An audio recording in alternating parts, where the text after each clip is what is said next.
managing things in the background for us as well. For our audiences watching online, you can find the captioning through the link in the description or by pressing the caption option on YouTube. Thank you to our panelists for serving on our online public panel and taking the time to learn about the panelists' responsibilities, how our process works, and learn about our applicants.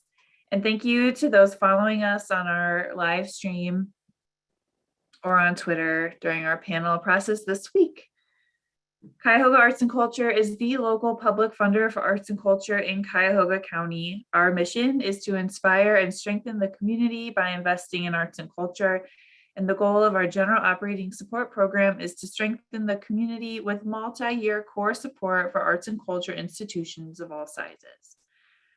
Before we begin, we want to acknowledge that the land we stand on and the place we call Cuyahoga County is land that was claimed by the United States government through forced displacement and treaties negotiated in bad faith. We acknowledge those of the Shawnee, Miami, Erie, Ottawa, Potawatomi, and Haudenosaunee Confederacy, whose lands we stand on, and the thousands of Native Americans representing over 100 tribes who currently live in Northeast Ohio today. And we also thank the Lake Erie Native American Council for providing us with information to develop this acknowledgement. We also want to acknowledge the collective stress and trauma that some of us may be experiencing and bringing with us today, from the still very real pandemic to the ongoing protests and uprisings to protect Black lives. Cuyahoga Arts and Culture stands in solidarity with those fighting against racism. We condemn the racist acts of police brutality that continue to impact Black Americans in Cuyahoga County and around the country. We realize that statements without action are empty, and so we commit to look inward as we continue to reshape our grant making and organization to be anti-racist and more equitable. We recognize that the creation and perpetuation of racial inequalities is embedded into government and grant making, and we pledge to confront white supremacy that resides in our work. To arts organizations led by and serving people of color and artists of color, we see you, we hear you, and we stand with you. We are here to learn, listen, and take direct action against white supremacy. We invite organizations and artists to take action and connect with resources to advance racial equity in your organizations and communities. And of course, we thank everyone joining us today to be part of CAC's work in moving toward racial equity. Now I'd like to introduce our Executive Director, Jill Paulson, with some words to our panelists and applicants. Hey, good morning. It's good to see everyone. To our 4 panelists, I'll say hello again. And to those of you waiting in the waiting room and those of you waiting to log on soon for your turn, or just those watching because you're interested in who might be joining you in the operating support pool, thank you. My comments today are brief, but I want to start first with that same phrase, thank you. So thank you to the panelists. Thank you to my awesome teammates who have spent so much time over the last few months, and in particular gearing up really since February to get to this point today. And the work continues, right? Because after this, we see our role as being supportive of all of you in the pool and those who will be trying again next time. So thank you to each of my teammates who's put in extra time, especially this week as we head into maybe the 4th or 5th panel, which feels like quite a bit. So thank you so much. Also want to thank our board and other colleagues in the community. Panel is really important for CAC. Those of you who have done this a lot of times know it, right? We do it annually, but I think the why here is important for me to stress. As a public agency, we are responsible to the public who pays the tax.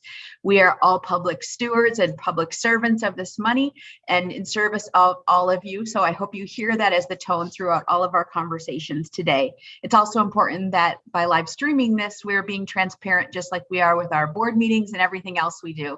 So please join us. You're the reason why we're here, residents of Cuyahoga County, and thank you so much for your support. I also want to say, while our team is really small right now, about 6 or 7 people and a board of 5, We really do work well and value the role of panelists. Every year they come into town, or in this case, beam in live from their homes and their offices, and they expand our staff capacity. This time it's almost like we have 25 new staff members for the week, and these 4 in particular will be very vital as we dig into the important program of operating support. We know that is a primary and a very important way for any funder to support organizations. So it's a pleasure for this to be the majority of our dollars that we commit to organizations. And we are pleased that more groups will have an opportunity to join this pool this cycle. So with that, I think I'm just going to turn it back to my teammates. I want to say thank you to all. I'll be tuning in via the YouTube channel, so you'll see me now, and I'll tune in online with everyone else. Good luck. We're cheering everyone on. Thank you, Jill. And I just jumped.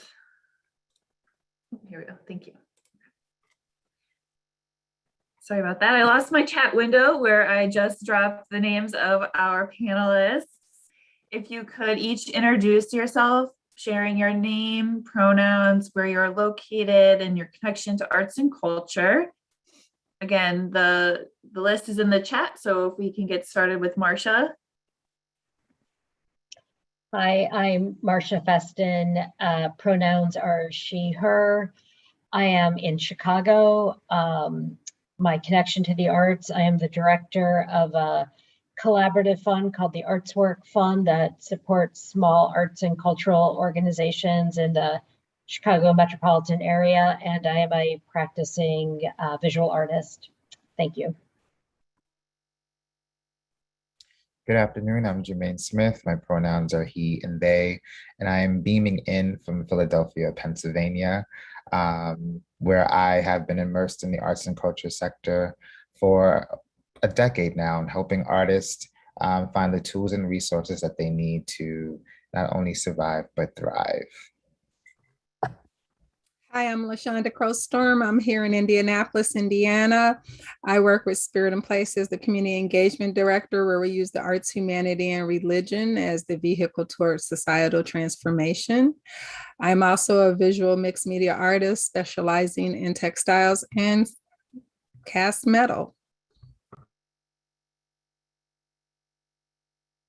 Hi, everyone. I'm Sally Dix. I'm the Executive Director of Bravo Greater Des Moines, which serves as the Regional Arts Council for Central Iowa, which includes the city of Des Moines. We are also publicly funded and function in our community in similar ways to CAC, and I really appreciate the opportunity to be here with all of you today. Thank you all. So I'll get started and walk through the process here a little bit. So for our listeners, this afternoon, I am serving as the panel chair and will introduce each applicant organization. I will then invite the lead reader, one of our panelists, to provide an assessment of the application, budget, and support materials against our funding criteria. Each application will have a different lead reader. I will then open up the discussion to the full panel deliberation for any supporting, disputing, or additional comments about the application not initially presented by the lead reader. We've allocated 5 to 6 minutes for each application's review, and when there is a minute left, the background of my panel co-chair, Julia, will turn red. After this initial deliberation, applicant will pause for 1 minute in order for applicants to gather their notes.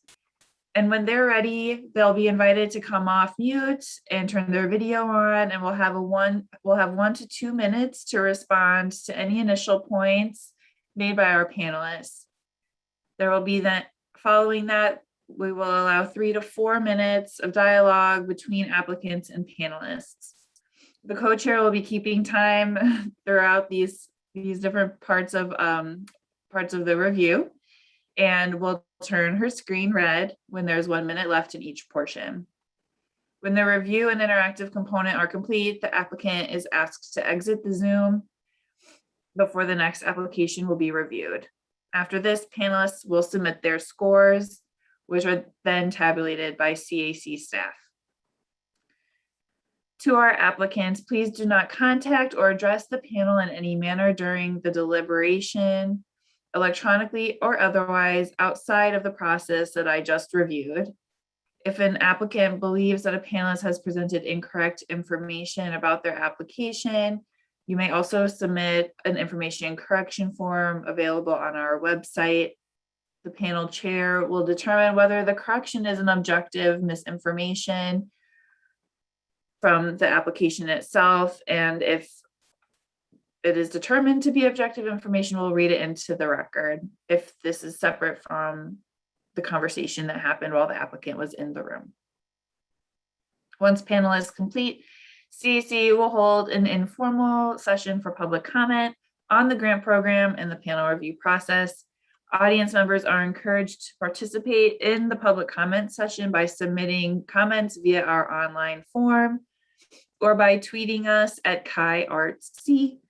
The deadline to submit comments is the conclusion of panel deliberation today, Thursday, September 30th. Application scores and panel comments are not discussed at this time. And now we'll get started with our first review.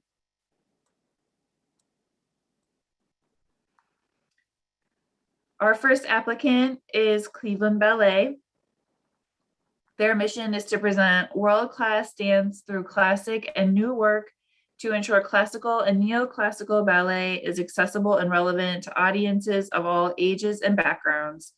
Cleveland Ballet will create dance outreach programs of the highest levels of excellence, reaching deeply into the heart of its community to inspire audiences. Collaboration between Cleveland Ballet and the School of Cleveland Ballet adds local talent for the company to a pool of the high caliber dancers scouted from around the globe. In 2014, a group of dedicated volunteers and artists founded Cleveland Ballet, successfully filling the void of classical and contemporary ballet in Cleveland. The inaugural season debuted at the Mimi, Ohio Theater in Cleveland's Playhouse Square in October 2015. The ballet has since grown from 5 dancers, 24 dancers from 9 countries, and currently performs to audiences throughout Ohio and Florida. Our lead reader for this application is Sally Dix.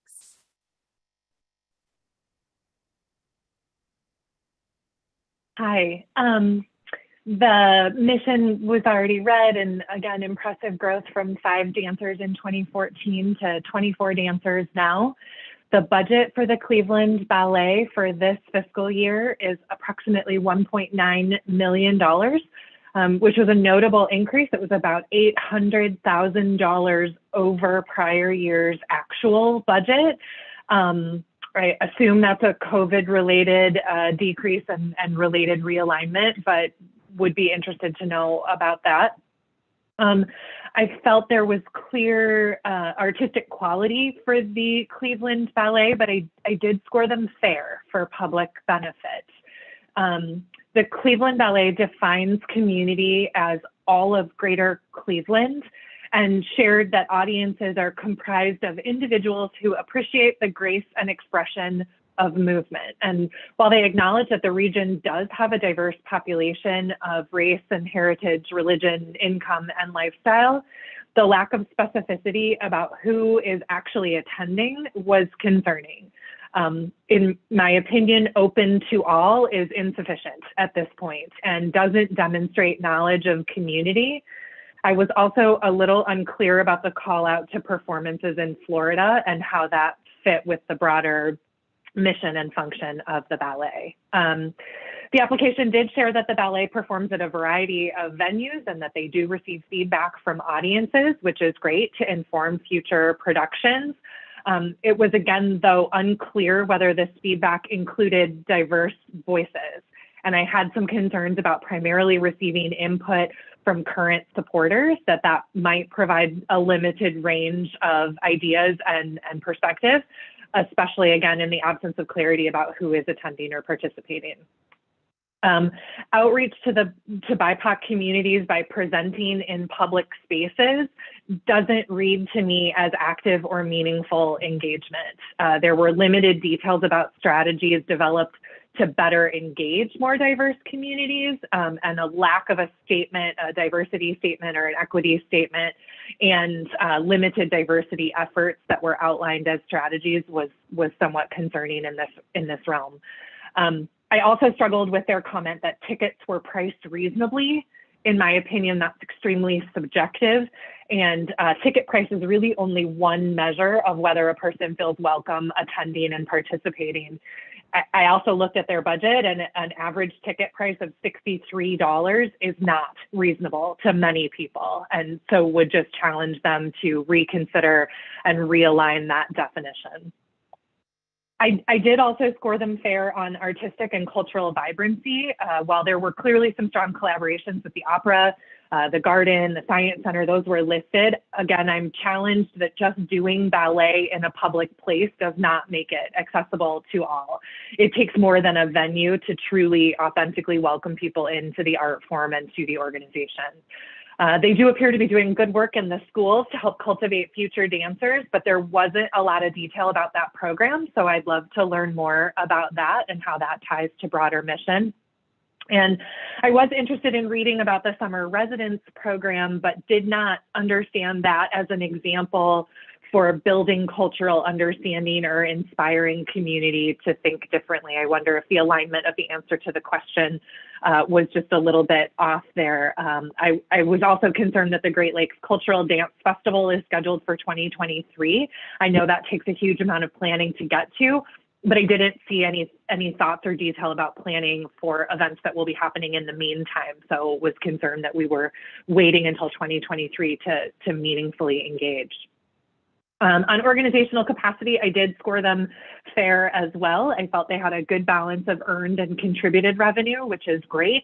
I did have some concern about the substantial increase in budget. I do understand that COVID was rough, but some more context around that massive increase would have been useful.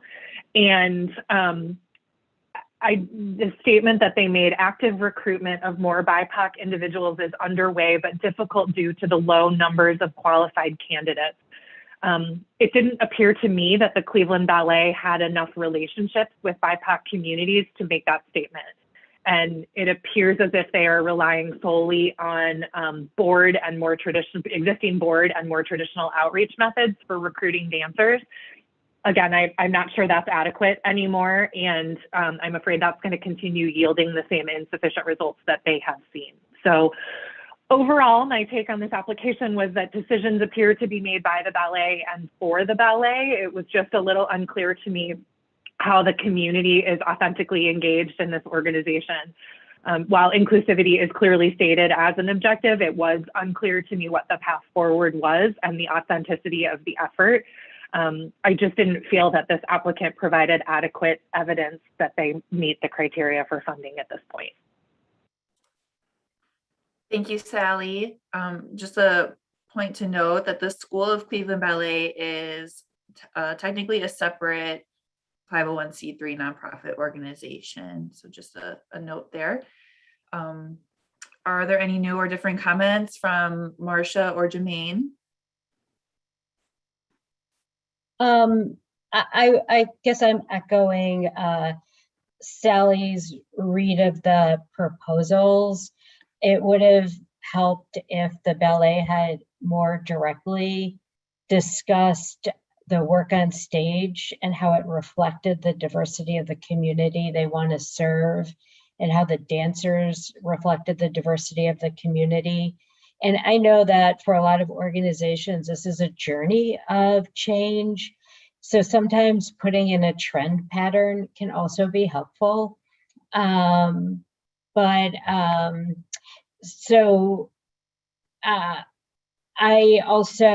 commend them for beginning to build a DEI strategy. But I also wondered why it took them until September of 2021 to think about that. And so having a context for the strategy and what the vision was would have been helpful. And I'll stop. Thank you. Jermaine, any additional notes from you? We can take a little extra time here too, if helpful. Sure. I'm really appreciating the comments of my colleagues here. I kind of went a little back and forth. So I actually scored Cleveland Ballet good, kind of like right on the cusp between fair and good, because of the fact that I do see some efforts in moving forward with their DEI efforts. But I do want to absolutely highlight everything that Sally and Marsha just said. I think a major piece I just want to add is to I really want I'm looking through my notes, sorry. There was a reference used about maybe twice in the application about kind of like a stigma of exclusivity and the historical inequity and perceived exclusivity in regards to ballet and things of that sort as being kind of like the determining factor as to why there isn't a lot of BIPOC representation in the field or in Cleveland Ballet. And I wanted to kind of push back on that a little bit and also highlight the fact that racism is kind of built into the art form in a lot of ways. There's a preference of certain body types sometimes in ballet. There's costs associated. So I just want you all to think about all of these things outside of the very real exclusivity that a lot of folks face. Opera and ballet were definitely deemed to be exclusive and something for a certain type of people and certain economic status to attend. But also, again, there's the experience of BIPOC folks being in there where there's things that they literally cannot change about themselves, like body type, and have been frowned upon. So I just want, in these DI efforts moving forward, just a deeper dive into all of these things and realizing that it's not just ticket prices, it's not just doing events in public spaces, but it's going to take much more work to really begin to make this field more inclusive. And so that is the comment I just wanted to add. Thank you. So now we'll pause while our applicants come off their video and mics and prepare maybe any final notes they have before responding.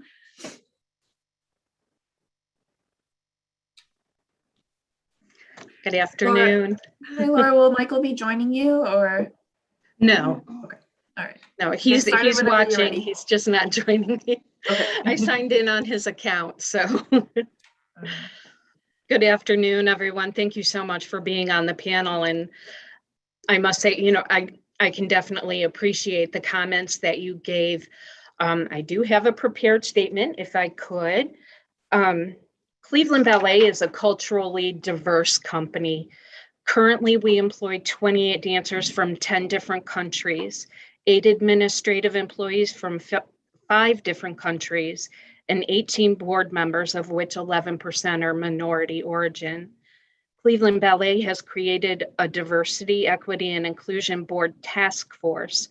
The task force built and released the Cleveland Ballet Statement on Diversity, Equity, and Inclusion, and continues to evaluate policies, procedures, and outcomes. According to a recent study conducted by the NEA, ballet audiences are comprised of 80% white and 2/3 female. Cleveland Ballet's public relations and marketing departments are working in conjunction with the DEI task force and partners in the community, including Boys and Girls Club, Dance Chance Cleveland, and local school systems in underrepresented areas to develop awareness and appreciation of ballet, especially with younger individuals. We feel it's imperative that young people are exposed to classical ballet so that appreciation may be developed early and strong. Ballet study is diversified to accommodate different artists to find common denominators. Additionally, Cleveland Ballet's policy is to include individuals of varied backgrounds on stage, including the internationally diverse company and the assorted races and backgrounds of children in performing roles. When reviewing completed seasons and planning future, the artistic director, president and CEO, artistic staff, and the board of directors are consulted for input and ideas. Cleveland Ballet's focus is always on the choreography and artists performing rather than other distracting elements, preserving the artistic integrity. Anticipation for 2020 was high at Cleveland Ballet. Unfortunately, the season of performances at Playhouse Square were canceled. And to keep our 25 plus dancers on contract, maintaining the athletic shape and preserving awareness in the community, Cleveland Ballet thought outside the box. We performed in intimate outdoor venues across the region, a short benefit tour in Florida, and the primary reason for that was the benefit, receiving donations from snowbirds, individuals from the Cleveland area who spend the winter in warmer climates. They hired a director of development. There was one here before me. Initiated a sustainability donor campaign, applied for more foundation funding, and utilized government-sponsored grants and lending. Gratefully, all of Cleveland Ballet's COVID-19 PPP relief loans were recently converted to grants and repayment is forgiven. So that was the loans that were mentioned there. With this assistance and reduced expenses, we were able to weather the storm without having to make any changes to company staff. For this upcoming season, we're looking forward to a return to the Playhouse Square stages. The COVID Delta variant is a concern across the region, but we remain optimistic that we will continue to perform as planned. Laura, Yes. Laura, you've reached your 2-minute remark here. So I'd like to invite the panelists to ask any additional questions or follow up with the time that you have left.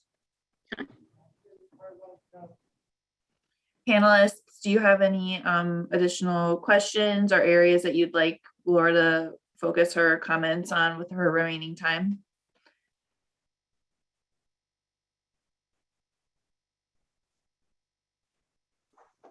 Okay. LaShonda, I know that you had a note that maybe you wanted to take some time here after listening as a fellow peer on the panel, or Laura, I'll invite you to finish your remarks as well.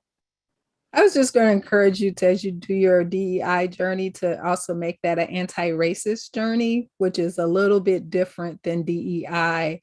And that would help you actually also look at strategies for how do you root that in community. I know CAC is doing some things, and if you just follow their journey, they can lead you to lots of additional options to assist with that, and look at some of the work of Art Place America and their funded projects, because they have a lot of theater, they have a lot of performing art projects that are rooted heavily in looking at how to do this work in the community realm. And those are two resources because it is a journey. And it's a multi-year journey. But those are two resources that we get caught in DEI, but what we have to really do is anti-racism work in order to make the DEI work become rooted in our DNA as organizations. So I would just encourage you to get with Heather and some of the CAC staff to look at what are those anti-racism tactics and resources that are rooted in arts-based work to help you on that journey, which will it'll grow and it'll do all those things. But there's just that one little piece to help you. Absolutely. Thank you. I know that our artistic director and co-founder, Gladisa Guadalupe, she has been working a lot with the School of American Ballet. She sits on their diversity board, and with the task force, really reaching out to, find others who are working on the same thing or who are experts and consultants to get their point of view as well. So definitely working towards building the most diverse and inclusive and anti-racist organization that we possibly can. Thank you, Laura. Was there anything else from your comments before I cut you off that you want to make sure you get on the record here today?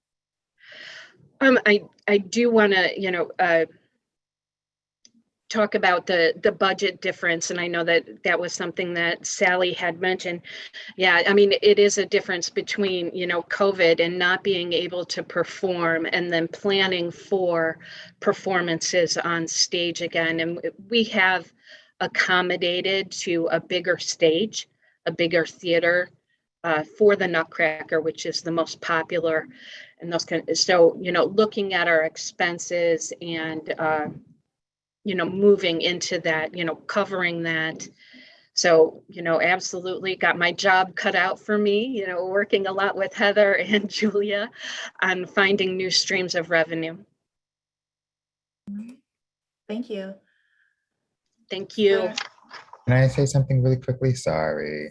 No, please do. I'm thinking as another resource are your community members who are also applying for funding.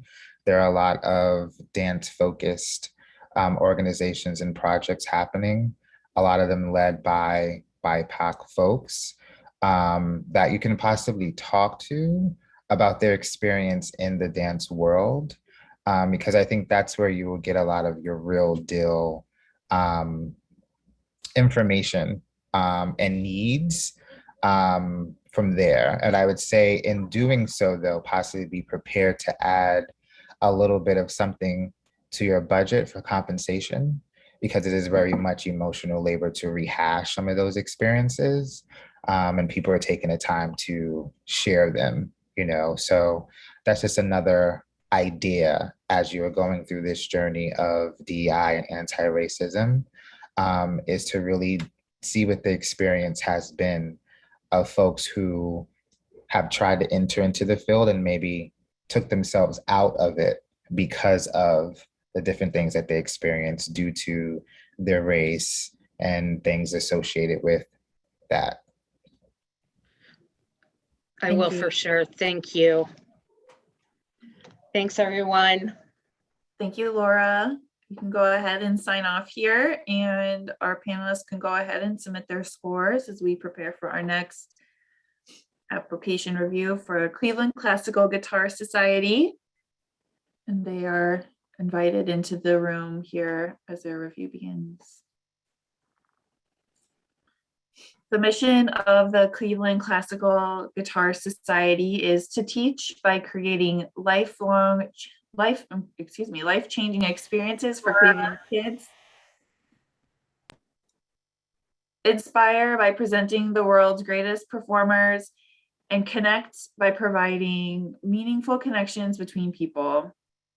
Cleveland Classical Guitar Society was established in 2002 by classical guitarists eager to share their craft. The international series began in 2009 and showcases the world's greatest musicians. In 2012, Cleveland Classical Guitar Society introduced the education program, now serving hundreds of students per year in response to the limited access to music instruction in Cleveland schools. Students have performed at Cleveland's most prestigious venues and received local and national media attention.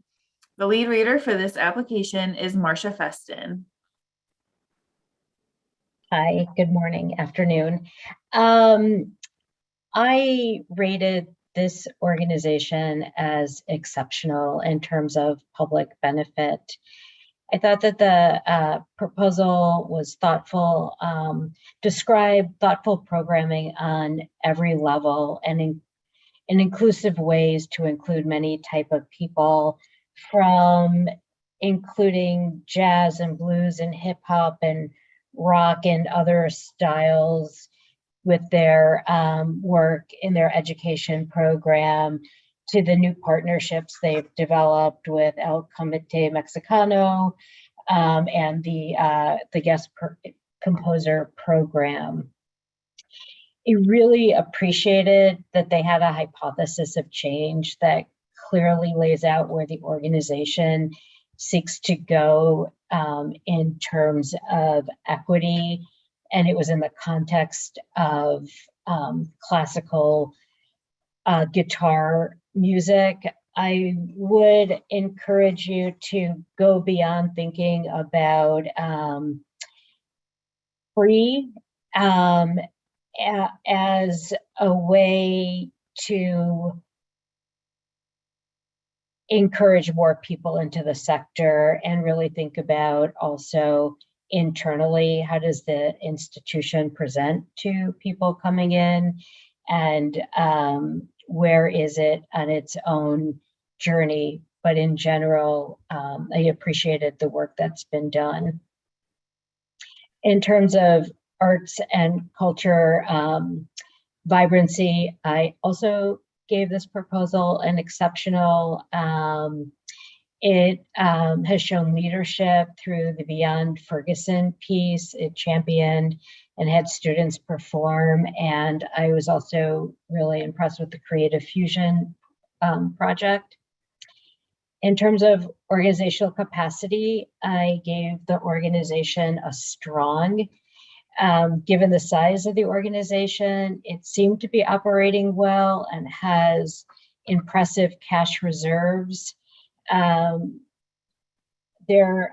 Also, you talked about having the most diverse board in any time of the organization's history. And I think that's impressive given the fact that you stated that this was mostly a white male musical form, and to be able to have diversified your board like you have is impressive. The reason it was only, it wasn't a higher ranking is I think the organization really has to attend to some of the policies and procedures that include like check writing and staff annual reviews, check writing in particular as a safety, even if it's just the two people in the office, there has to be a procedure in place. So I will stop there. Thank you. Any new or differing comments from Jermaine or LaShonda?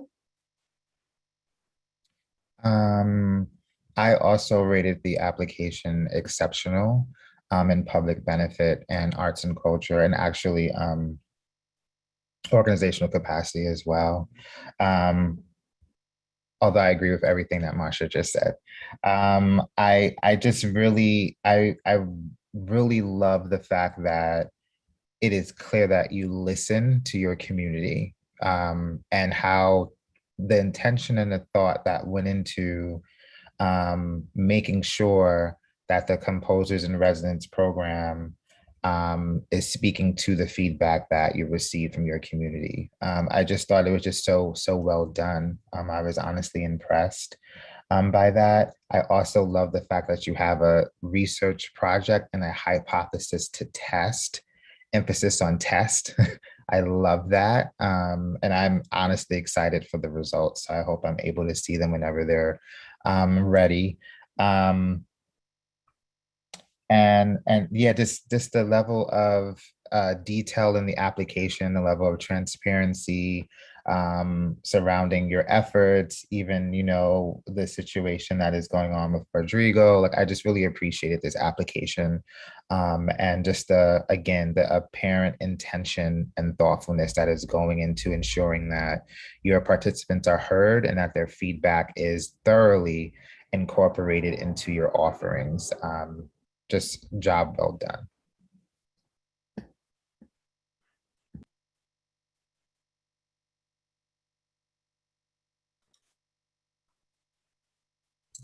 I will co-sign on everything that Marsha and Jermaine have said. A couple of things to add is that I do want to see a succession plan. You're doing fabulous work, and it'd be great to ensure that that particular type of work is able to be passed on.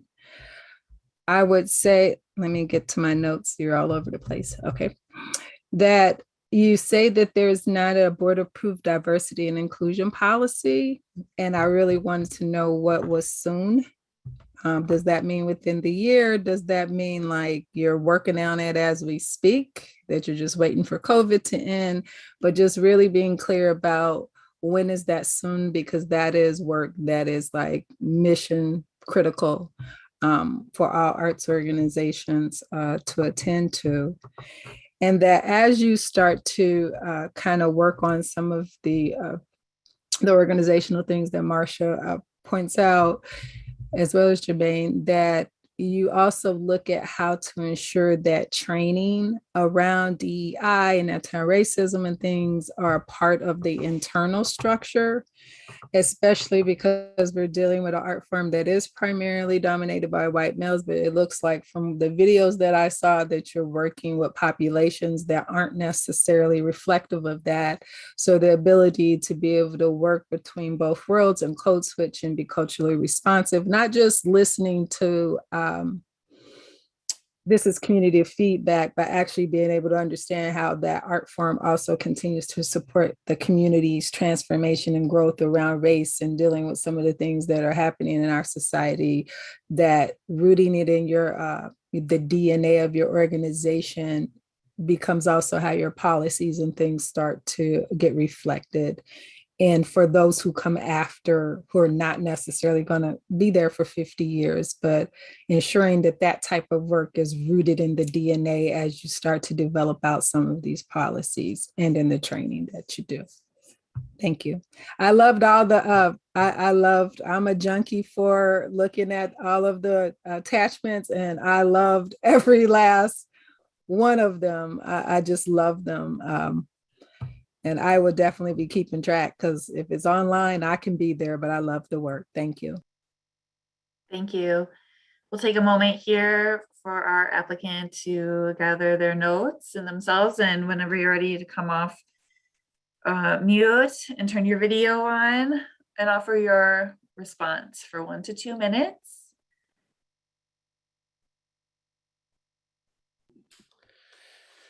Well, hi.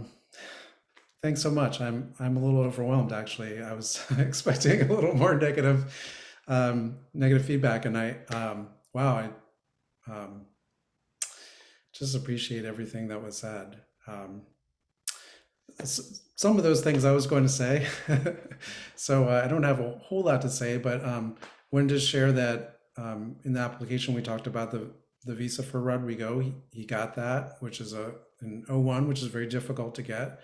So it speaks to how exceptional he is, and we've weathered the last year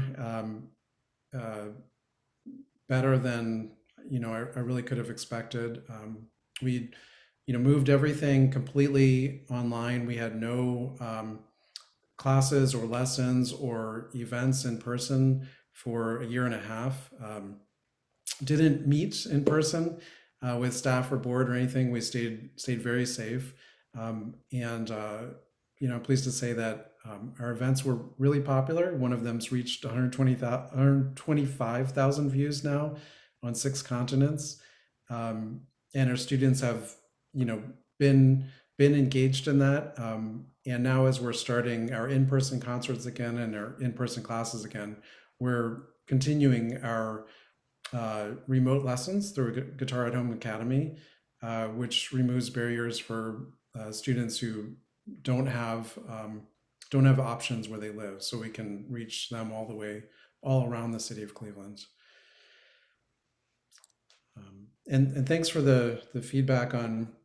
Oh, sorry. The DEI policy the board approved DEI policy is coming by year's end at the latest, so it's currently in discussion. And we've done a lot of work in HR lately, including an employee handbook, which is a big thing. So our next part is the succession plan as well. Thank you, Eric. At this time, I'd like to open it up for any additional questions that our panelists may have for Eric.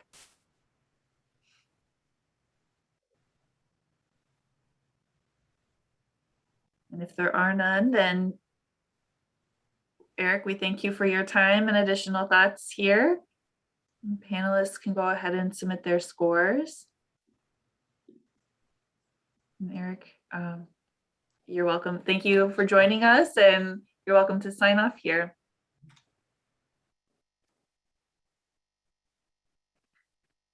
And with that, we'll get ready for our next application for the Collective Arts Network, or CAN, and welcome them into the room with their on mute and with their video off.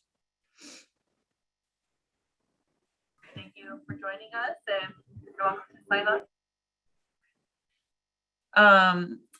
The mission of Collective Arts Network is to unite the voices of Northeast Ohio regional arts community and facilitate communication, education, and collaboration between artists, arts entities, and audiences within the region through the publication and distribution of CAN Journal and CAN Blog and other relevant projects. CAN evolved from the Strategic Arts Leadership Talks at Zygote Press in 2011. The first issue of CAN Journal was a newsprint tabloid published in January 2012. It compiled voices of 28 organizations, nonprofits, and commercial galleries, museums, and educational institutions with a defining in-kind gift and grant support from the George Gunn Foundation. CAN Journal launched a quarterly publication in 2012. The lead reader for this application is Jermaine Smith, and I'll just ask the applicant to stay off of video and muted until they're invited to provide their comments. Jane. Thank you. Hello, Ken. Okay, let me organize myself because I have a lot of notes. In regards to public benefit, I rated this application as good. I appreciate number one, the impetus of CAN and the reason why the organization was formed as a platform to help kind of unify artists and galleries and community members in the region. I appreciated that you were able to categorize kind of like your target audiences as artists, galleries, and readers, as they all need different engagement strategies. So I think that's just important work, and it's good to see that you know that. I really appreciated the acknowledgement of the racial imbalance that you saw in 2018, and the list of steps you have taken to rectify the imbalance. I think with those, I would like to see in this section kind of a snapshot of your current membership or target audiences, those subsets.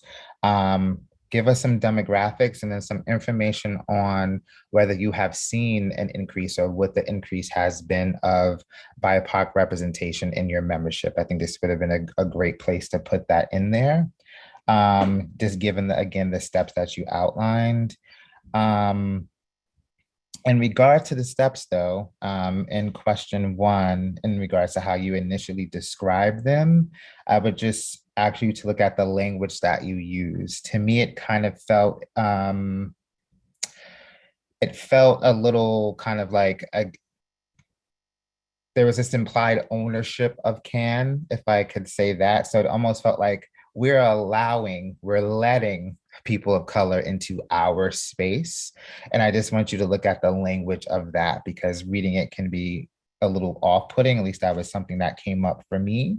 And I'm sure that's not your intention. Also with the steps, I would like to know what kind of work you are all doing as a staff and board in regards to DEI work and anti-racism work, as LaShonda mentioned in the previous application. What are any trainings or professional development conversations, books you're reading, like that kind of thing? It's always great to see kind of these action steps and being able to hire new folks and increase membership. But if there's not a true understanding of, again, the systemic reasons why there hasn't been representation in an organization like CAN and different things of that sort, sometimes it's just the sustainability of that work, I think, can be a little bit shaky. And at this time, when there's a lot of performative measures being done, I think I would just like to see what the organization itself and the members are doing to really move these action steps along. I appreciated the tangible and quantifiable actions you've taken to increase BIPOC representation as outlined in your answer to question 3. These are real and necessary steps. Again, I just wonder what the work of the staff and board is doing.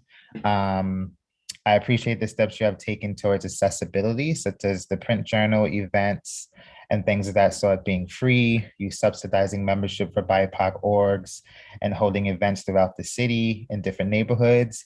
As you do this, though, I think, just note the physical and technological accessibility things that may come up.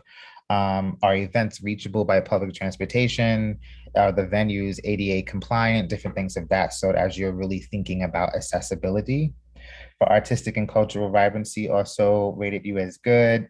I thought you listed a great example of responding to the community or your target audience and the pivot to Zoom and actually looking at reopening protocols and different things of that sort, since you are servicing galleries and artists and things of that sort. It just was relevant and made sense. What I would like to see is kind of data gathered from BIPOC artists to support kind of like the claim that you made progress in the arts sector and can in increasing diversity. I think this is progress for CAN itself, but I would be careful speaking for the entire arts sector.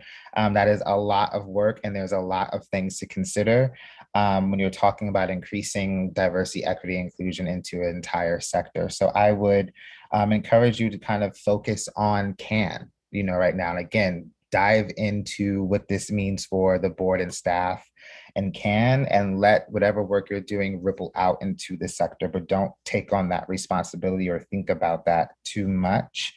And again, be sure to test kind of these claims with actual BIPOC folks. So if there's data that you receive that supports this, please share that. So that way that's clear. The triennial, that you have planned sounds great. And I appreciate that it's held in different neighborhoods and different things of that sort. Again, just think about accessibility there. Again, also appreciate the continued focus on building diversity and equity with recruitment of BIPOC-led orgs and galleries, hiring BIPOC staff, et cetera. And again, just want to drive home the focus on CAN here and making sure that the staff and board are really diving into this work. In regards to org capacity, also rated as good. You have a strategic plan underway. Your budget is good. You have a surplus, different things of that sort. One thing I wanted to point out in your planning process, just again, language and things to consider, especially when we're talking about DEI work is, there's a line that says the editor chooses stories that reflect the current and noteworthy activity relevant to the region. Think about the power dynamic in that. Think about the sense of ownership in that. I know traditionally this may be the work of an editor, but how can you extend this out to community to really find out what the things are that are noteworthy and relevant to the community? That just puts you in a very big position of power. And I think that's something to consider, even as you're doing your DEI work, talking about power and power dynamics and the what that comes with. And something I want to point out, because again, there was a lot of mention of the steps that you're taking to increase DEI. You talked a lot about hiring a BIPOC person in a very crucial role. Again, these are all great things. Don't want to discount them. But something that I noticed in looking at your website is that your staff list, the staff person is not even listed yet. And so again, that is a major thing for this person and for the organization. And things like that are honestly what people are looking for. So we can say we did this work, but then we go to the website and this person is not listed on your staff list. So I just wanted to point that out to you all. And that ends my comments. Thank you, Jermaine. Are there any new or differing comments from LaShonda or Sally? And we can offer a little extra time here as well, since we're having a robust conversation. Well, I think Jermaine hit a lot of my questions. The only thing I will offer that I think is crucial is that you are building artistic infrastructure for your community. And lots of communities don't have those vehicles to help everyone even know where stuff is. And so that it is crucial that you build out the artistic infrastructure. Just hitting, kind of piggybacking on some of the things that Jermaine said about the DEI/anti-racism work, is that, CAC has a lot of resources to help you down that journey. So I would encourage you to look at that. And that the work is not just how do we go out into community, because the work has to start internally at the organization first. And so that was one of my questions, was about how is the organizational culture starting to shift within, because those internal shifts then actually impact what the list of things you do outside would be. And that it's great to go that way, but maybe it's also okay to just focus on you internally for a while and make that clear to community. We've got to do our own stuff before we start doing all this other stuff, because then it can start looking performative. And I don't think that's your intention. I just think that you're walking down a path that you just need a different set of glasses on. And some additional internal training for the staff will actually help switch the lens in which you understand it.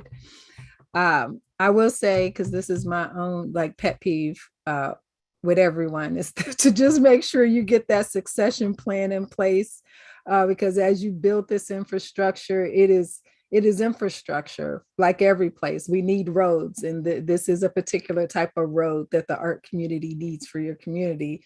So let's make sure that we just build the other things around it so they can be maintained for community. I did have a question about that triennial, because that is a big expense. And I'm just really curious organizationally, how much of your time gets consumed with trying to put on the triennial? Does that mean we have to hire new staff? What does that mean if you don't hit the fundraising goals for the triennial? How does that impact your primary goal, which is maybe not your primary, but your other arm, which is this infrastructure? Because the triennial is more of community celebration, but the infrastructure part can fall apart if the triennial becomes too much one year because you missed fundraising targets and all of that. And we know just nationally that is happening because of just lots of things going on. So just think about that. I was really curious because I would hate to see the magazine, which I actually think is beautiful. I loved all the copies that I saw. I love the artwork. I love being able to see what was happening. But I also had this thing about the triennial, is how does the triennial become Pac-Man when it goes supersize and kind of eat up the rest of the organization? So those are just the other comments I would add. Thank you. Sally, anything to add? Yeah, just encouraging, agree with the comments made already. There were references in the application to several stories by BIPOC individuals and multiple BIPOC artists being included, and it felt vague. So just in terms of completing the application, please make sure that you're being specific so that we know that you know where you're landing with that level of inclusion. And then also want to make sure that you're looking beyond financial barriers to participation.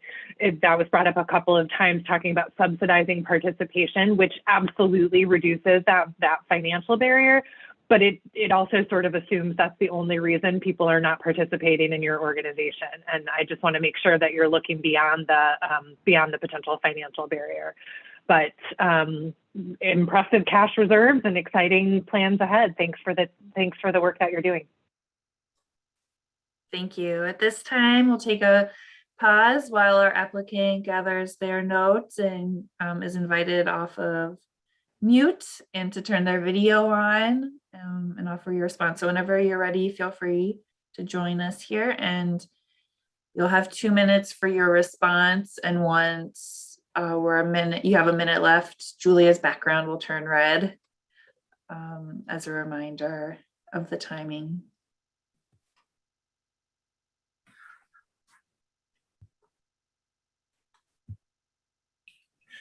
Do I need to stay off video? Oh, no, you're invited to turn your video on. Okay, I tried to turn it on, but it says that the host has stopped it. All right, Okay, there we go. Okay. Hi there. So thank you all for your comments, which illuminate, I think,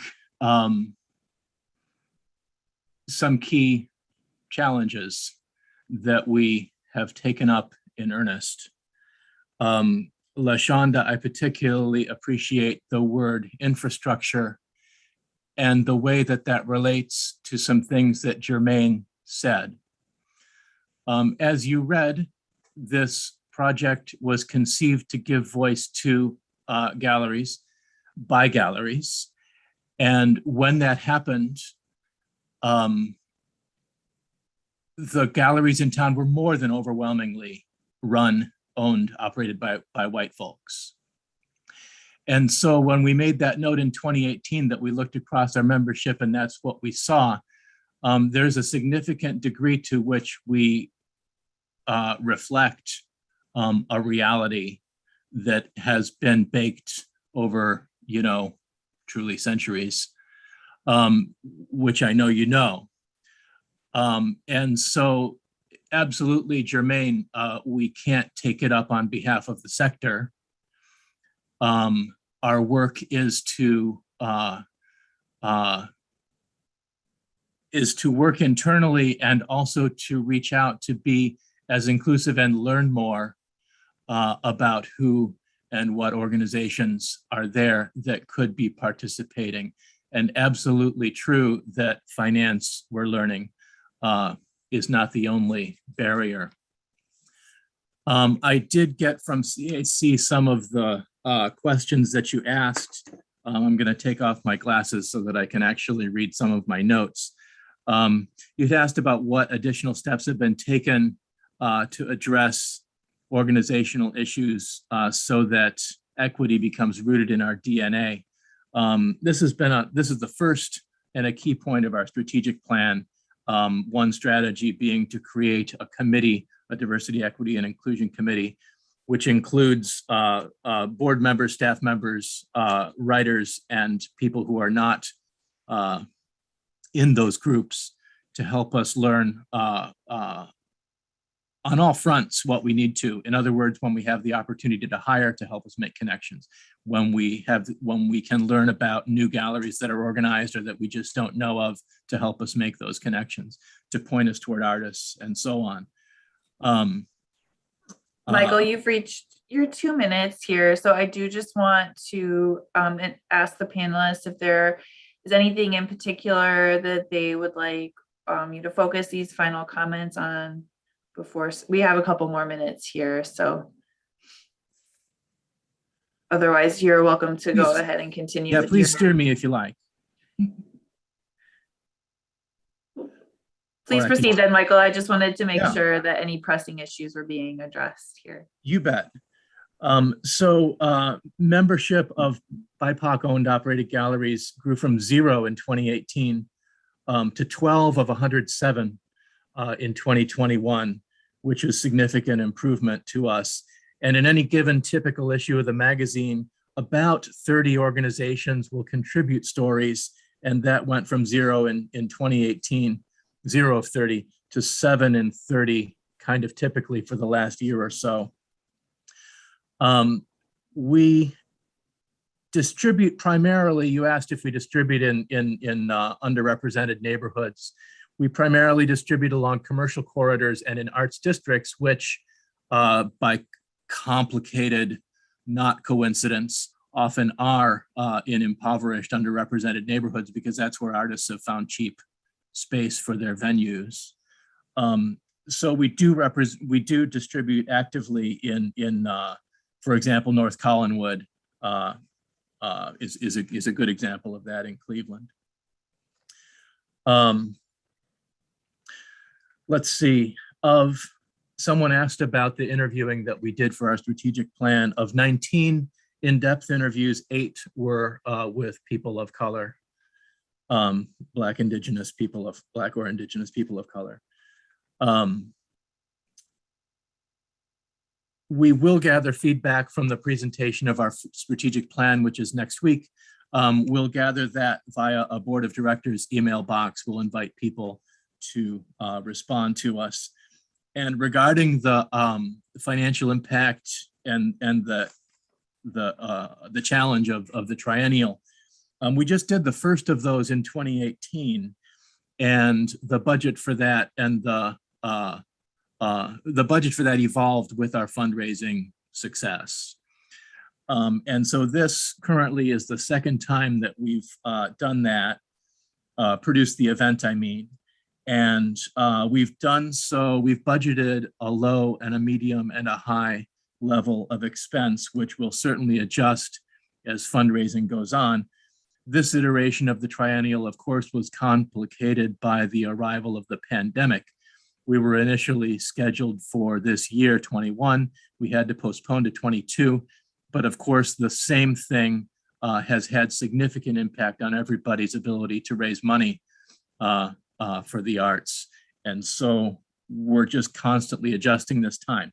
However, a part of our strategic plan recognizes this very fact, the impact of that event on our budget, and recommends building staff to manage that.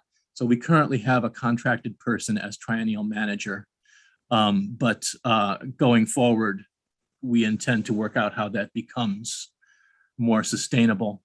And I think I have less than a minute now, right? So someone asked about work that we're doing as a staff and board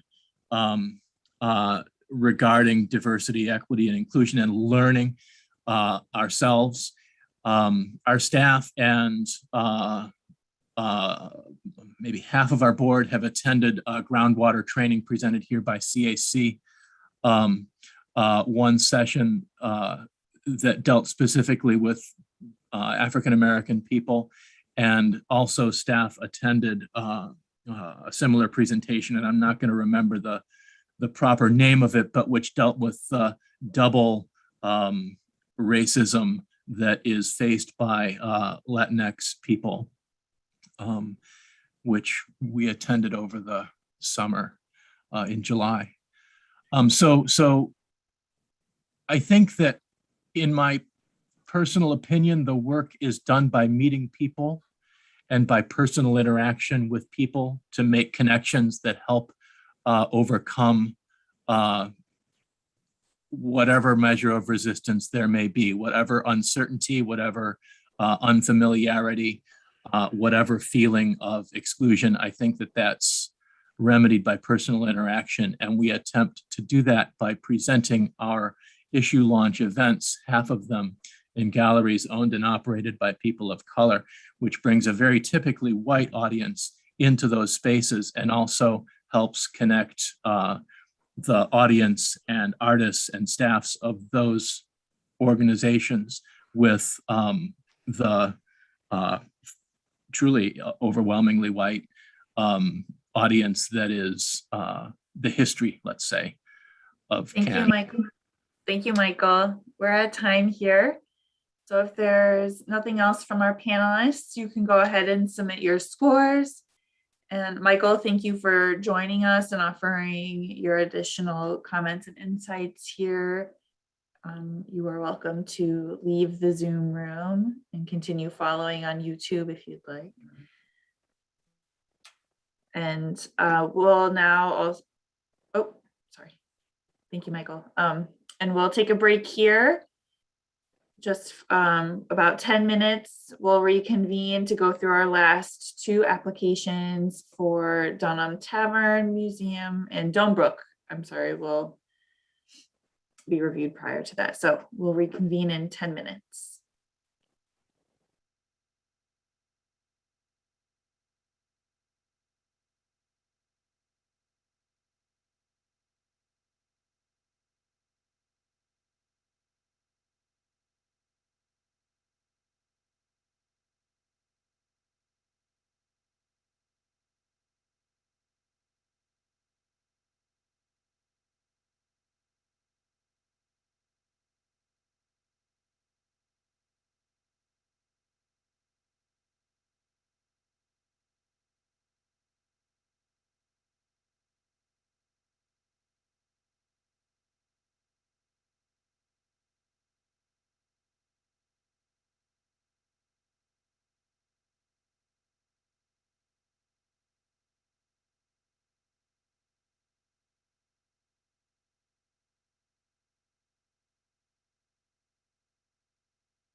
Is anybody there? Hello? Yes. Hey, India. I was looking at the transcript on Zoom, or I was, are you seeing all those little tiny boxes? I don't know. Yeah, and I have never seen that before. Me either. And I've been doing this for years, or since the pandemic, I would say. Yeah, I can't say years, so a couple years, and I've never seen those little boxes. I wonder what's going on. Well, I'll check on the other end of our, for YouTube to see if it's there. Let's feel free to go into the chat. I'll message you on the chat if that's okay. Okay.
All right.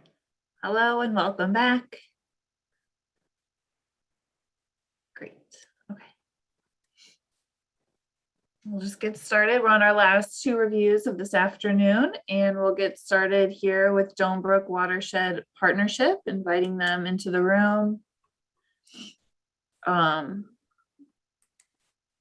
And once you are invited to do so, those of you from Doan Brook can unmute yourselves and turn your video on. And I'll let you know and you can do that. So the mission of Doan Brook Watershed is to serve as a multi-stakeholder organization dedicated to protection, awareness. Elizabeth, if you could turn your video off, please, until the panelists have completed their review. Thank you. So Doan Brook Watershed is a multi-stakeholder organization dedicated to protection, awareness, and restoration of the Doan Brook and its watershed. Its primary goal is to celebrate the beauty and function of the Doan Brook watershed and preserve it for current and future citizens of the region. The watershed hosts a culturally rich history that shapes its community. Their work celebrates the brook's critical role in culture, environment, and well-being.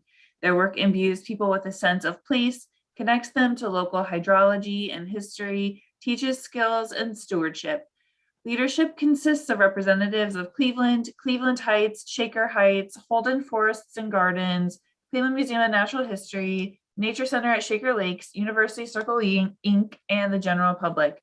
The lead reader for this application is LaShonda. Hello. I just want to start out. I love your project. I gave it exceptional in regards to public benefit. A couple questions. I really loved that in seeing this, that you understood the difference between equity and equality, and that you are already rooting within the context of your work, DEI work. I just also want to push you to make sure that the DEI also starts to do anti-racism work. But with the workshops that you've been taking that you've listed, I know it is going that direction. I was interested that there's a note in here about Daryl Haddock of the West Atlanta Watershed Alliance, encourage environmentalists to show down and listen to bring diverse leaders to the work. And I just was really curious, like, what was the impact of his presence? Because sometimes we do need to go and connect with folks outside our community, so our community will listen to the work that we're doing. And I was just really curious, like, did his arrival actually allow you to see some type of uptick in BIPOC starting to participate? How does your new growth, are you talking here that you use the pandemic as an opportunity to rethink how you met community where they were? And I really wondered, how did that reflect around race, economics, gender, and generationally? Because we know that there are some barriers rooted within the economics around the digital divide. And as you were forced to move online, did you find that the digital divide also started to impact issues around race, economics, and gender, and who could participate in your work? And if you were able to address that.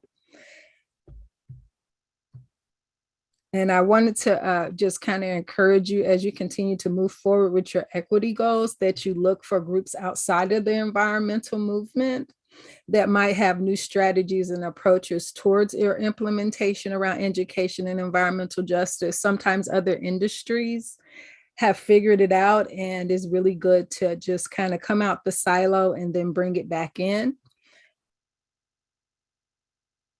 I'm going through my notes.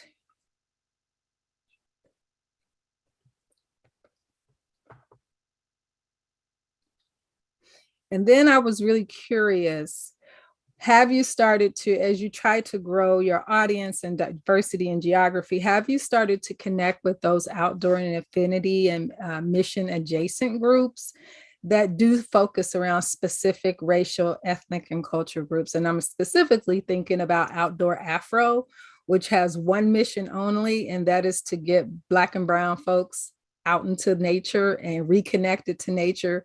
Some chapters of Outdoor Afro, like the one in Chicago, has literally almost 5,000 membership. And that by kind of stepping just to next door outside of the environmental movement, you may find a whole new group of people who will be connected to your message, but they enter nature and this idea of the environment differently. I was really curious because I know that you're going through, as you follow the Brook, it goes through a lot of different neighborhoods and around race and class. And I was interested in the percentage of BIPOC volunteers. And that as you grow, looking at how does your city government and any of its community-based efforts, like in my city, we call it the Mayor's Office Liaison, are there those or different support networks that could actually help connect your work to the communities through community centers, neighborhood association meetings, and things like that? But I rated the community benefit as excellent. When it comes to the arts, I give you good. I think it's really important that communities have really good documentation because we see lots of videos that are kind of fuzzy, bad sound, things like that. I think that you actually had really good documentation of your work, and that's important. However, I really wanted to see you be able to reach in and look at the ways in which the creative industries could really support your work. How can music, dance, the visual arts, writing, performances support your work to educate, create fun, and project implementation? And that maybe that approach also helps you expand your work. And that even through going through the creative arts, you can find ways that it supports the work of restoration, invasive removal, and education. That landscaping arts and horticulture then become other ways to use the natural world to highlight it and bring people to the work. A few organizations in the US that actually have done a lot of really great work around connecting the environment as well as water to the arts has been the US Water Alliance has its own arts and culture chapter. Reconnecting to Our Waterways, which is located in Indianapolis, Indiana, has its own art and cultural committee that was actually there at the founding. So the arts have always been important to that work. Art Place America, they have lots of national examples of how people have used the arts in all its variations, music, dance, writing, to support the message of environmental work. And then activist Kima Price, who's kind of located on she's an African-American activist. She's located on the East Coast. She does a lot of conservation and reclamation work in the built environment, but how those projects become ways for community to heal and to connect to the work. I rated you strong when we get to organizational capacity. My one concern is the human resource things, but I see that you're actively for the next couple of years focusing on getting work and guidance around human resources for both your staff and your board. And I like that it's not just something that the board is doing, and it's not just something that the staff is doing, but the entire system, because that kind of understanding of the human resources can also be used to advance the DEI work. So as you think about the human resources policies, you can also think about how to advance the DEI work alongside it. And that finally, that as you do this work, we need to start looking at a succession plan. This work is extremely important, and we want to make sure that the relay between different staff and everyone is possible. And those are my comments. Thank you. Thank you, LaShonda. Any new or differing comments from Marcia or Sally? And we can, take a little extra time here as well. Thanks for the thoughtful review, LaShonda. We had a little bit of a different scoring structure on the application, but overall agree this is really great and important work. I really loved the description of the community served and the data that you were able to share about how people are engaging in conversations about programming and decision making. And so I really appreciated the photos in the supplemental materials, the photos of the people participating in your programs instead of just photos of the programs. The photos of the participants was really useful to me. I struggled a little bit with a couple of your organizational capacity answers. Specifically, obviously a deficit budget is not sustainable, and Also seeing that your budget from this year is so strongly different than your actuals from last year. We understand, of course, that it's been bananas couple of years to do budgeting, but want to make sure that you're really solid about your estimates and having clarity about the revenue that you're able to bring in. It's great that you have more than 6 months of operating expenses in your cash reserves, but also notice that you're heavily relying on contributions, which is great, but thinking about how to blend that with earned revenue where you can is probably something worth looking at. And my only other comment is it's wonderful how much input there is from the people who are using the waterways into the programming that you're doing, and that they're key participants in your reflection processes. Again, this was something LaShonda touched on as well. Make sure you're engaging people that are not currently participating in your programming and that are not currently working with you on the waterways, to make sure that you're looking at ways to bring them into the fold and to really see the value of the work that you're doing in their community. So those are my comments. I'll be brief. In terms of organizational capacity, I rated the organization as good, and there was a sentence in there about the fact that having no term limits for trustees promotes consistency in relationships, and that is absolutely true. But I encourage you to look at the other side of it, which is it also encourages closed systems, and it prevents new ideas and new people from coming into an organization at a decision-making level. So I think that something to think about. The other thing that just would have been helpful to me to get a sense of, there's a lot of talk about how you're connecting disparate communities through the waterways. And the one thing that, like you mentioned, the bike tour, I would have loved to have heard, how are you educating communities as you're doing this bike tour about each other, and not just the waterway, to understand whether it's commonalities, to understand different histories. I felt like you said it a lot, but I didn't see, I wanted more examples. Thank you. With that, I'll invite our applicants to turn on their videos and come off mute and offer your response once you're ready to do so. When there's a minute left, Julia's background will flash red to let you know, and we'll go from there. Great. Thank you. And thanks to the panelists so much for taking the time, not just to review our work, but also all these many applications you've gotten. I can't imagine. So thanks, first of all, from Elizabeth Smith and myself. I can just sort of start to dig in and answer some of the questions. I might even work backwards because those are the freshest in my mind. In terms of, how do we teach people along the way? We have a lot of different, ways. We have outside people who come and they talk specifically about trees, specifically about geology, specifically about how to kayak or fish. But consistently at every single event, we also are bringing maps. Maps are the biggest way for people to get their head around what is a watershed and how does water drain to one point, and how are these communities downstream and upstream connected. So we have that at every single event that we do. And we also kind of follow up with surveys, as we said in our application.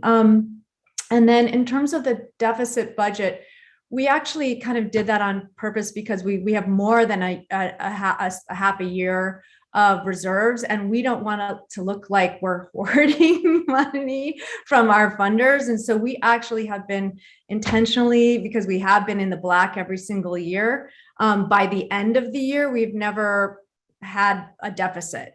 So we actually have been intentional about that deficit to try to spend down our reserves. But I do think that, trying to build in some more fee structure, we do focus a lot on providing a pretty open and the low cost or free set of programs. So we could reevaluate that again, potentially with the HR. I think that, again, to the term limits, our board, most of the participants are appointed. And so in some ways, this is not a choir board. We are getting a diverse set of people who are all thrown together in a room. And it actually makes, we have elected officials who know nothing about the environment, but are really connected, obviously, to their communities, to grassroots organizers who are the public component of our board. So yes, I think that, while you could say it's stagnant with staff turnover, et cetera, it turns out being pretty revolving. And so I think, but the HR thing is something that we know is our next organizational capacity add, as I mentioned. So we definitely want to, bring that on and to, address the equity work that we're doing, and also making sure that we're just doing everything we're supposed to do by also our employees. I'll pause for 1 minute because I know Elizabeth is on the line. Do you have anything to add on anything that I've been saying thus far? You have covered more of the extreme high-end administration bits, and I'm more on the ground with the folks who are helping us with volunteer projects. Want to say thank you for letting us go later. We both were out with Hawken today. One group was doing bioswells. I was picking up trash, so it gave me enough time to get back into the office. In regards to going digital, from my experience, my 1-year anniversary is tomorrow. But Tori has told me that the organization has not really utilized using social media and in general, using our website and these different spaces online to reach more people versus being on the ground. So although the pandemic has shown the disparity that comes with having access to Wi-Fi, I think it has actually made us more holistic in trying to reach both people online and offline. I do personally make an effort to go to coffee shops and churches and different spaces to put up physical flyers. And we have worked with Amigos to do robocalls because everybody is not using the internet the same way. And I want more people who look like me to attend these events instead of it mostly being maybe 1 to 2 people of color and the rest are white people. I'm hoping that now that I'm a staff member, maybe even being seen makes people feel more comfortable, and also just talking about the fact that there are disparities in the environmental field. Long history short, we need more people in this. We need everybody in this because this is becoming a bigger and bigger issue. And I'm excited to be working in this organization because I've always wanted to do something local, and we are working with water, and we are on one of the biggest freshwater sources in the world. And if more people know about this and the more they would care about it, we would see these changes. The other thing was our percentages of BIPOC, it is low. I feel like it's For probably volunteers. for volunteers. I'm gonna, based off of everything this year, 10%. I would love to increase it. I'm happy to see families. Obviously, our biggest draw when it comes to people of color will probably be in Rockefeller Park. It's so walkable. We've been doing these fishing workshops. Our last one is in October. That is probably the biggest amount of people of color that I've seen at our events. But then, okay. Yeah, and when that event is non-pandemic mode, we have an audience of 700 people who are day versus right now. but that's an entire, we do have a lot of events that are entirely, the audience is almost entirely minorities. What we want to try to do is also bring the communities together. So we have the people kind of attending, picking and choosing what they attend, and what we'd love to see is people interacting together. And so I think that's definitely a goal as well. Thank you, Tori and Elizabeth. I just want to make sure that our panelists, if they have any additional questions or areas they'd like to focus for the last 2 minutes here, are addressed. So if our panelists have any additional questions or areas of interest. So just interest of disclosure, I actually work on a very similar project in Indiana. So I know that bringing more people of color is possible. We use the arts for that. And so I would definitely encourage you to reach out just to some of our process is set up by, we have 6 waterways. So there are action groups for every waterways. And some of those waterways are on the most economically challenged areas in Indy. And they have the best participation because of the way the grassroots organizing, using arts culture and those things to bring people to the waterways. So I would encourage you to look at that, as well as looking at the work of Akima Price, because her work is about environmental organizing for people of color to come to the environment in their community. And I know that your area does have an outdoor Afro, because the person who used to run the run in Columbus, Ohio, recently relocated and has launched the Cleveland branch. Yeah. So it's important to not just stay in the environmental world, but who are the sisters, and the sisters of the environmental world is the arts, because there's so many people in horticulture, so many people in landscape architecture, as well as people who are just outdoor enthusiasts who love the environment, but not the way you do. And we've worked with Outdoor Afro, the chapter that was here anyway, that turned into Journey on Yonder. See You at the Top, SIAT, is another all African-American Get Folks Outside group that we actually contract with to do a lot of our programs. And then we also work with a lot of the CDCs. And so we've been really lucky. Every single event we do is done with community partners. And I would say most of those event planning committees are highly diverse, if not almost majority African-American.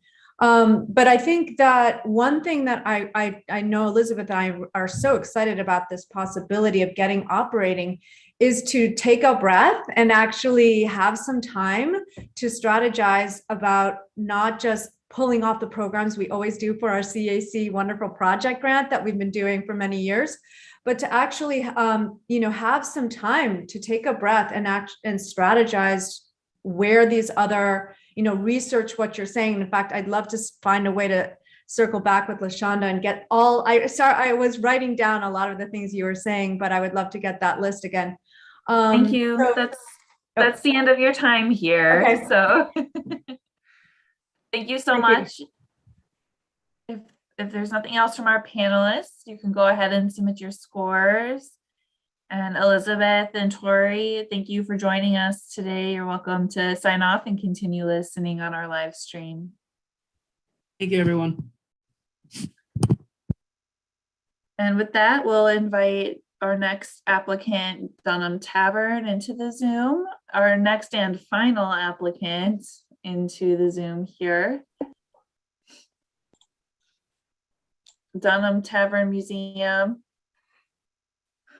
Their mission is to preserve, develop, and share historic Dunham Tavern Museum and its campus as an educational and cultural resource. Once a stagecoach stop on Buffalo, Cleveland, Detroit Post Road, today Dunham Tavern Museum is the oldest building still standing on its original site in the city of Cleveland. In 1820, the 1824 home of Rufus and Jane Pratt Dunham is a designated Cleveland landmark listed on the National Register of Historic Places. In stark contrast to the cityscape that surrounds it, the museum and its gardens offer a glimpse of history and insight into the lifestyle of early Ohio settlers and travelers. The lead reader for this application is Sally Dix. Good afternoon. It was fascinating actually to read that the Dunham Tavern is the oldest building still on its site in Cleveland, and that the museum is just shy of its 200th anniversary, is a designated Cleveland landmark. It's listed on the National Register of Historic Places and has been open to the public since 1938. So that's quite a history and a pedigree. The annual operating budget for the Dunham Tavern Museum is about $470,000. That was about 30% higher than last year's actual budget, which was a deficit year. Again, I know that it's been challenging with the revenue and expenses getting those into line, but that's a substantial increase for your budget, it looks like, for this year. The Dunham Tavern Museum defines their community as anyone who loves history, but they do appear focused right now on the neighbors of Cleveland's Midtown and Huff, I'm going to say Huff, hopefully that's right, neighborhood. which is an area of the city that suffered lost industry, out-migration, redlining, disinvestment. So the Dunham Tavern is now in the center of this newly defined Midtown Innovation District, which appears to have increased planning and investment in the area and provides some opportunity for this public space to be able to recenter on those local residents and businesses. Recently, the application identified that they've utilized a consultant to understand the community's impressions of the Dunham Tavern Museum, the DTM. Maybe I'll say that a little bit, that'll roll off the tongue a little bit. And it does seem like the feedback from this consultant is driving their upcoming strategic planning. One of the things that resonated for me was that they heard that the DTM is in the neighborhood, but not of the neighborhood. And that appeared to really resonate with this applicant, something that they wanted to address and consider moving forward. So they've embraced this opportunity and created a campus-wide master plan in response to this feedback, which is going to guide the future development of the grounds and the buildings. And they do appear to have thoughtfully engaged the community, again, these neighbors in particular, through presentations and workshops and conversations to listen and learn from residents and stakeholders and young people, which was exciting to see. For public benefit, I scored them in the good range. They do appear to have good community engagement in their planning and in their reimagining. I think their accessibility conversations focused on the physical, getting people to the facility, which is a really important start, but also just want to make sure that we understand the programming that's taking place and that is also inclusive. It's not just getting people there, but it's also once they're there, making sure that they're feeling included and represented in the programming.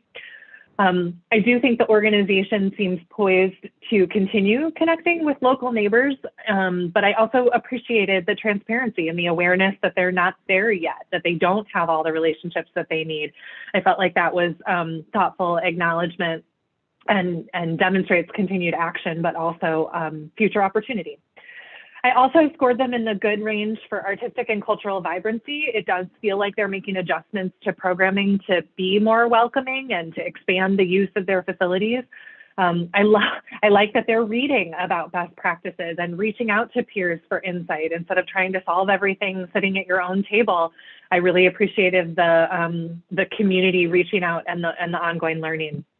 And I did think that the community input felt genuine. I would encourage continued engagement and specific engagement with those you are not yet serving. It still seems like a lot of the feedback is relying on those people that are coming and participating, and sometimes you need to get outside of the people and that are already there and understand why people are not coming. So I did also score them in the good range for organizational capacity.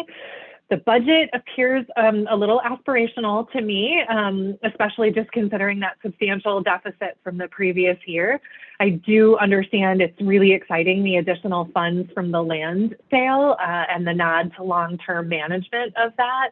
But really that deficit year focus and then followed by this huge increase in budget was a little bit of a red flag for me, along with the limited earned revenue, certainly contributed in grants, but you may need to explore some additional funding opportunities beyond just those grants and those foundation gifts as you move forward.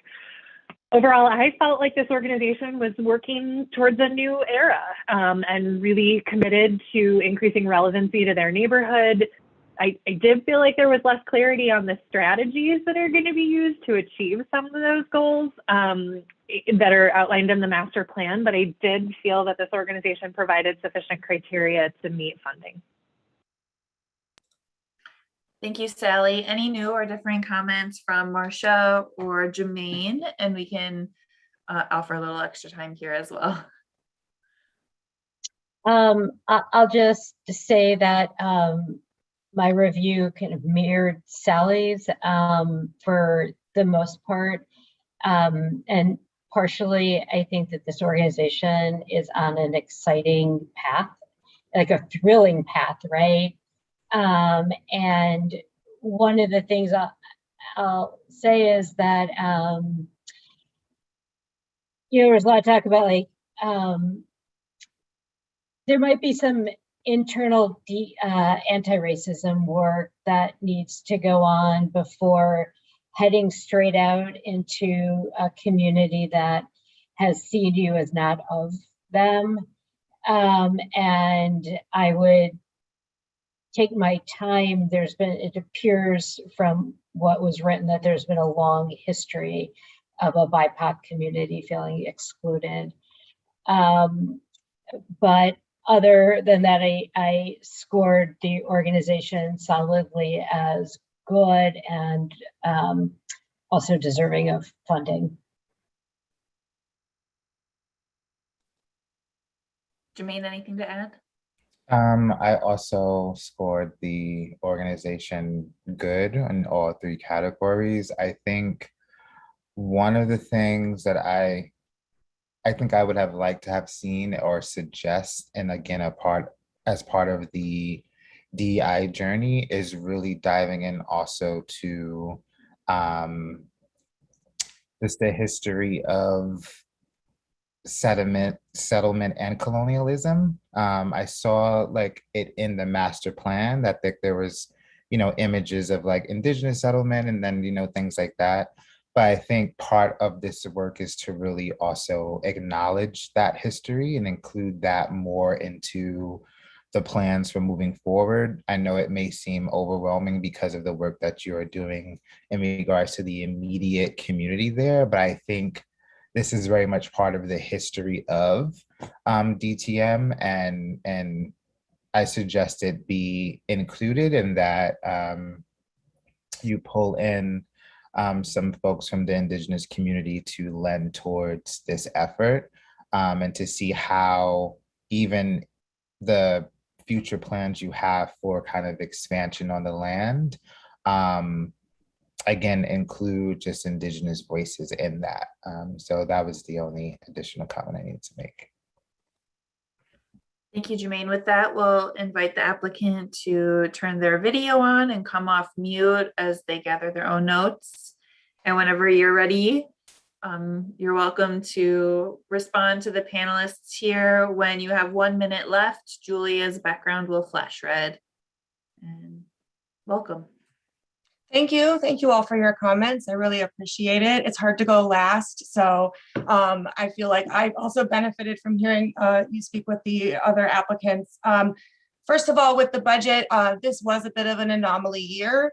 The sharp increase is directly attached to grant funds that are directly attached to that master planning work, the hiring of our landscape architecture firm and delivering on that. So this is kind of a jump up year, and then I think we'll hit back to normal. I am very aware of the fact that even though we have these big projects going on, we're still a small organization. We're limited by our budget.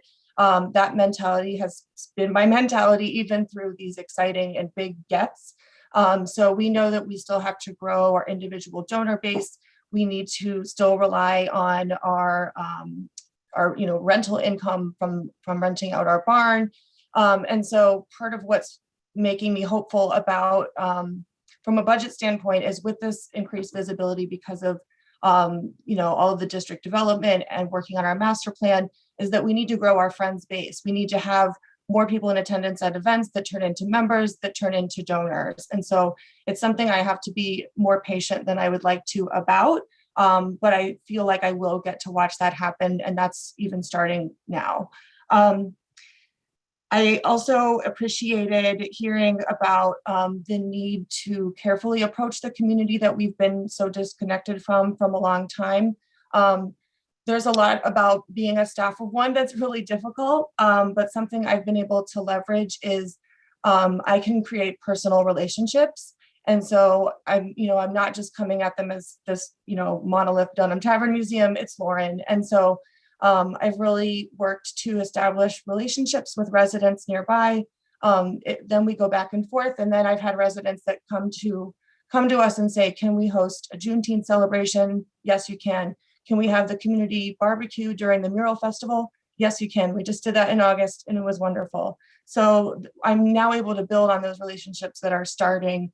And it's not all, barbecues. It's been some challenging conversations as well that I feel like it has been a lot of education for myself, DEI education. A lot of that, I must say, especially in this forum, is thanks to CAC.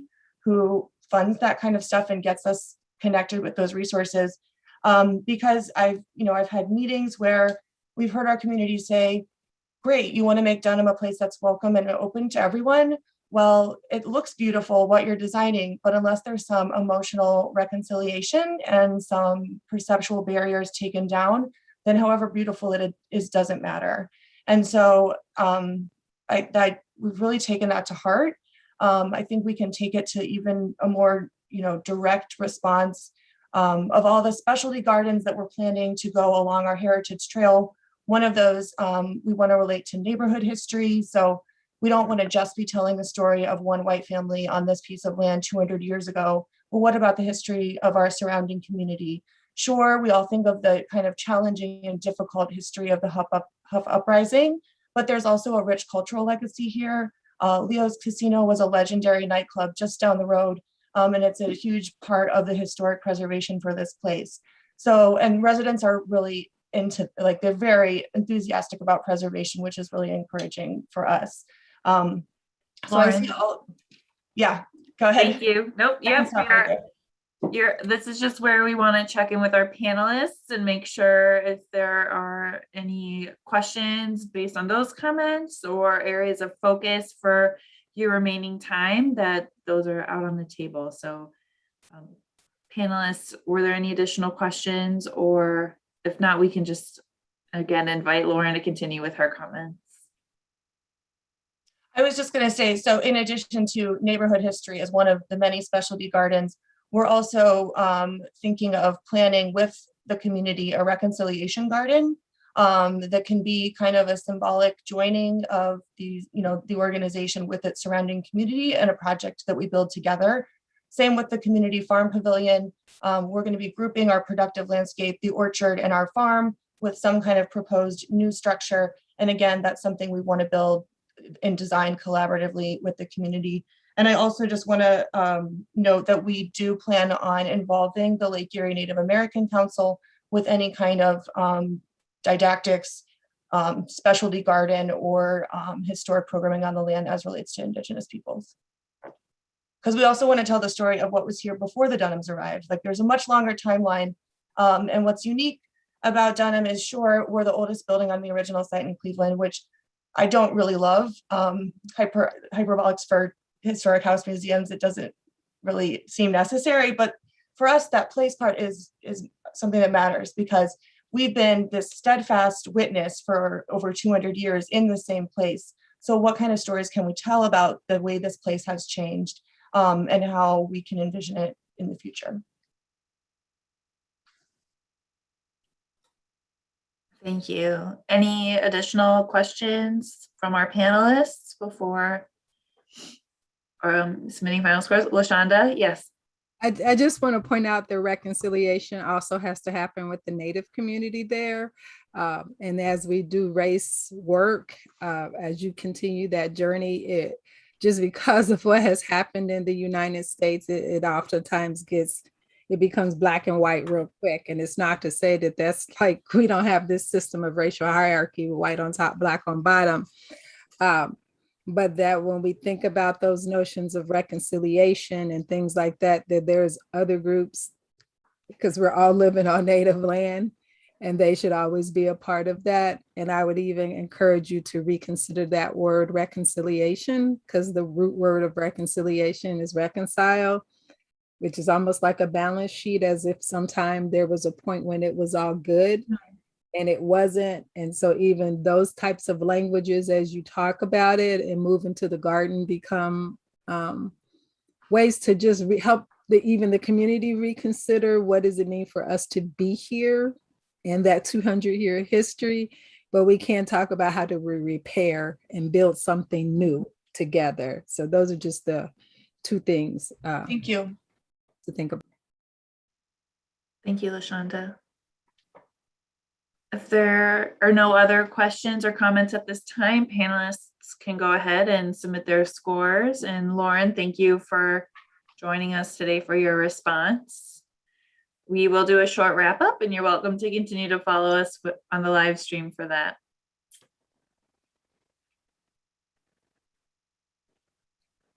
All right. So that does conclude our general operating support applicant review. Thank you again to our panelists for your service to Cuyahoga Arts and Culture, for your thoughtful and thorough review of the applications today. And thank you to the applicants of our 2022-2023 General Operating Support Grant Program. Were there any correction forms or public comments submitted? No, okay. Just checking myself also. Okay, great. As you complete and submit your final scores, we will go around the room for our panelists to offer general advice to our current and future applicants to the General Operating Support Program. We'll just drop a list here in the chat. And we can go around the room and offer any advice that you might have to our applicants, starting with Marcia. Hi, I'm just going to be pretty short and sweet, I hope. And that really contextualizing where you're at in a moment in history and where your organization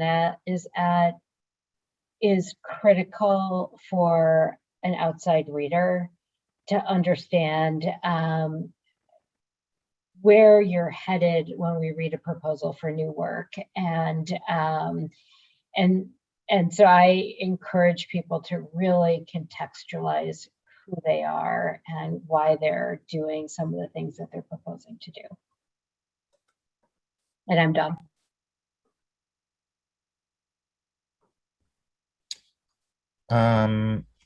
Definitely want to second what Marsha just said, and kind of building on that, also understanding who you could be board member, staff, whoever of the organization, who you are, meaning how do you show up? How do you identify all of those things in consideration to the work that you are doing? I think it's important that that is always a intention and always a consideration, because there's just a lot of things that sometimes you just won't see or know or understand based off of all the things that make up who you are, right? And it's very important that that conversation with the community that you are in and have chosen to bring your gifts and talents and all the things to, that there's constant conversation and relationship, and really thought into how that relationship is built and how you are getting the key feedback that you need to do the work that you're doing, and do it in a way that is as diverse, equitable, and inclusive and anti-racist and all the things as possible. I think that's key, because again, a major component to this grant application is public benefit, right? And so it's work. And I just think that I want folks to really think about that, think about the work, and remember that it is a journey, and it's a never-ending journey. There's no end to this at all. You can only continue to learn, to heal, to help heal, like all the things. And so as you're doing that work, just continue to build that in, and tell the story of what that looks like to the best of your ability in your narrative, in your supplemental information, all of those things. Thank you, Jermaine. Oh, LaShonda. Yeah. I was trying to get us through, going too fast.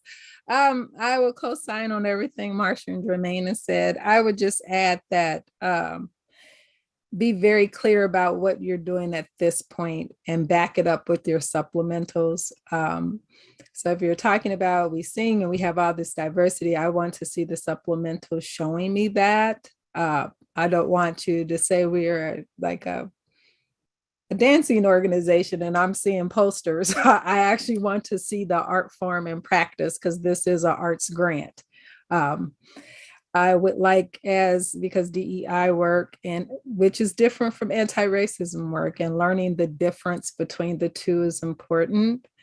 I would encourage you to utilize the resources that I know CAC has on hand to help the community, the arts community specifically in your area, walk through this journey, because that minimum training will actually help you rethink what is the programming, what is the organizational culture inside, and how does that get translated outside.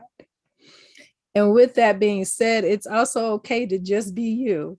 That if you know that we are servicing our neighborhood, you don't have to service all of Northeast Ohio and Southern Michigan. You don't have to do that, but you have to have a certain type of self-awareness and clarity about what is the work you're doing, how does that impact your community. And I want to see proof of it in your supplementals and visions. And I will say that some of this work is a long haul journey.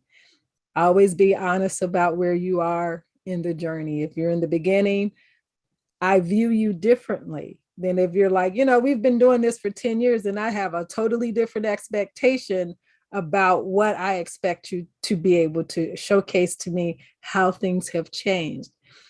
And the continuum is perfect. It's fine. You just have to be clear about where you are on there and back it up every time you say it with visuals. I always learn so much from participating in these from the organizations, but also from the panelists. So thank you, all of you, for sharing your thoughts. We were brought in as the experts today, but I just want to remind everyone that you all are the experts in your work, and you are the ones that are closest to it, and you have given us a gift today. Thank you for trusting CAC, and by extension, thank you for trusting us enough to apply and enough to put yourself out there and share that work that you're doing. I would encourage you to just continue to extend that trust and tell the whole story about the work that you're doing. As reviewers, I know that CAC works so hard to craft the right questions, to get the information out.